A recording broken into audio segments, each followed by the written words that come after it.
Hoe volle sneeuw er valt is nog net duidelijk, maar dat er koud en extreem winterwaar op stapel stiet, liek het wist te wezen. Ik de Hudewien sofa oerlijst zwaar hier kennen.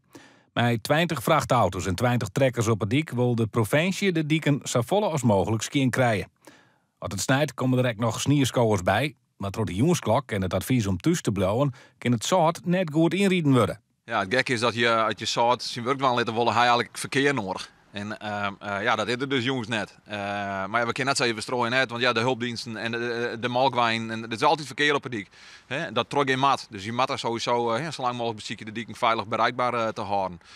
Ja, en dat wordt dus nou krijgt even wat oors dan als je gewoon verkeer had. Dus meestal moet er wel echt heel bot om denken dat de zoutstrooien rieten had dat er net voor een dadelijk stroef is, zeg maar. In 2012 is er voor het laatst zo volle sneeuw vallen.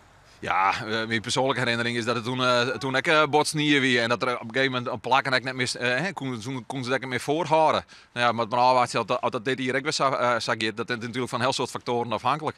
Maar ja, het is een bijzondere tien voor u en je maakt het net zo vaak mee. Maar goed, een goede taart hier en die boeken daarna zijn bijpakken en dan denk ik dat wij er wel klaar voor binnen.